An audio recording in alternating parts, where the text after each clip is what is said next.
Sabe aquele plano estratégico incrível, super bem pensado, que depois de algumas semanas ninguém mais nem lembra onde foi parar?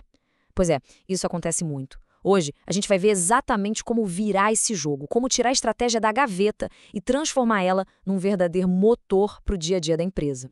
Então, vamos lá. O jeito antigo de pensar em estratégia era como tirar uma fotografia. A gente reunia todo mundo, fazia um workshop, criava um documento e pronto. A foto ficava lá estática. O que a gente vê hoje com as ferramentas digitais é que a estratégia virou um filme.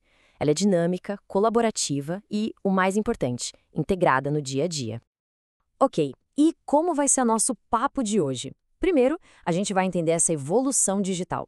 Depois, vamos falar sobre como escolher as ferramentas certas. Em seguida, partimos para a prática, como executar a análise. E, por fim, a parte crucial, como integrar tudo isso e fazer a estratégia acontecer de verdade. Vamos começar então por essa evolução. Porque veja bem, a base de tudo, os conceitos como a análise SWOT, forças, fraquezas, oportunidades e ameaças, isso não é novo, é super clássico. O que é revolucionário de verdade é como a gente faz isso hoje, graças às ferramentas digitais.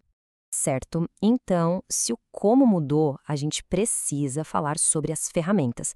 E essa escolha, a de qual arsenal usar, é o primeiro passo crítico. Pode parecer detalhe, mas a ferramenta certa pode de verdade definir o sucesso de todo o trabalho estratégico. E aqui a gente tem basicamente dois mundos, né? De um lado, o tradicional, o bom e velho quadro branco, os post-its, que são ótimos, super flexíveis, a criatividade rola solta. Do outro lado, o digital, que trouxe uma colaboração em tempo real que antes era impensável, principalmente para quem trabalha remoto. E o melhor, tudo já fica documentado na hora. E o mais legal é pensar que a lógica super simples do post-it colorido, azul para forças, vermelho para fraquezas e assim por diante, essa lógica visual é a semente de muitas das plataformas digitais super sofisticadas que a gente usa hoje. A base é a mesma. Falando nessas plataformas, a gente tem a categoria de colaboração visual. Pense num Miro, num Lucidchart, são como quadros brancos com superpoderes.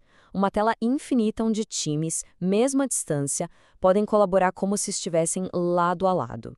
É perfeito para workshops. Mas não dá para subestimar o poder das planilhas, né? Um Google Sheets ou um Excel bem usado é uma máquina para pontuar estratégias, criar matrizes, analisar dados de forma mais quantitativa. Elas continuam sendo incrivelmente poderosas. E, por fim, tem as plataformas que já nasceram para isso, as especializadas. Ferramentas como a Cascade, por exemplo, que já fazem a ponte direta entre a análise feita e a execução. Elas conectam a SWOT com OKRs, com dashboards, é um sistema completo. Beleza! Ferramentas escolhidas. Agora é hora de botar a mão na massa, de executar a análise. Porque não adianta ter a melhor ferramenta se o processo for bagunçado. É a estrutura da conversa que vai gerar os insights que realmente importam.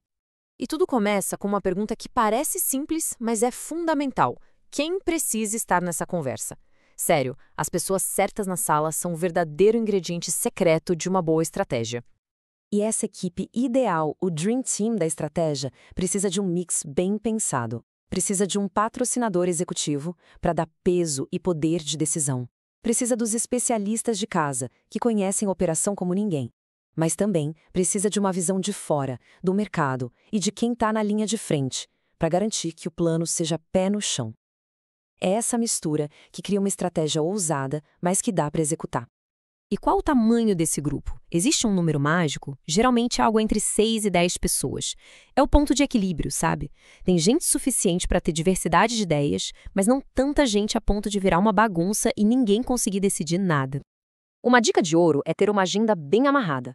Uma sessão de umas 4 horas pode ser super produtiva se for bem dividida.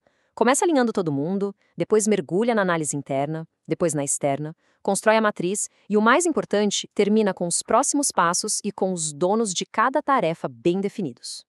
E durante essa sessão tem uma regra de ouro, principalmente na hora do brainstorming. Quantidade vem antes da qualidade. A ideia aqui é ter um monte de opções na mesa. Primeiro a gente diverge, joga tudo que vier à cabeça sem filtro, sem criticar. Depois, num segundo momento, a gente converge e escolhe. As ideias mais geniais costumam dar C nesse caos criativo. Ok, o workshop foi ótimo, gerou um monte de post-its digitais ou não, e agora? Uma análise SWOT sozinha não paga as contas, né? O ouro está em conectar esses insights com a ação. É disso que a gente vai falar agora. É aqui que a mágica acontece de verdade. A gente pega a análise SWOT e evolui para a matriz Taos. O que é isso? É basicamente cruzar os fatores. Como usar nossas forças para aproveitar as oportunidades. Como nossas fraquezas podem ser um problema diante das ameaças. É desse cruzamento que nascem as estratégias de verdade. E essa conexão é muito poderosa quando a gente junta a Taos com um sistema como os OKRs, os Objetivos e Resultados-Chave. As estratégias que nascem daquele cruzamento viram os objetivos da empresa.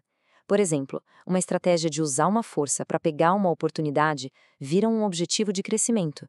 Uma de usar a força para se proteger de uma ameaça vira um objetivo de proteção, e assim por diante. E aí vem a segunda parte da sigla OKR, os Key Results, ou Resultado-Chave. Para cada objetivo daqueles, a gente define como medir o sucesso. Isso torna tudo concreto, mensurável. É o que garante que a estratégia não fique só no discurso e realmente saia do papel. E chegamos ao ponto final, que é talvez o mais difícil. O workshop acaba, o plano está pronto, mas e aí? O verdadeiro desafio é fazer isso virar parte da cultura, uma mentalidade que guia o dia a dia. Para isso acontecer, a estratégia tem que ser um organismo vivo. Não dá para fazer uma vez e esquecer por um ano. O ideal é ter um ciclo, uma análise mais profunda uma vez por ano, claro, mas também revisões trimestrais para ajustar as velas e um acompanhamento mensal bem de perto dos indicadores para fazer correções de rota. E no fim do dia, para tudo isso funcionar, o sucesso depende de alguns pilares. Primeiro, liderança comprando a ideia de verdade. Segundo, informação de qualidade, para não decidir no achismo.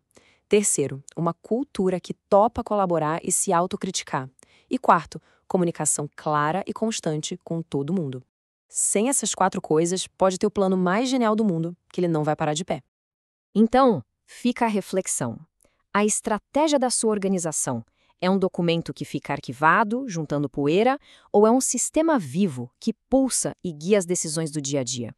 Com as ferramentas e processos que a gente viu hoje, transformar a estratégia em algo vivo e dinâmico é totalmente possível.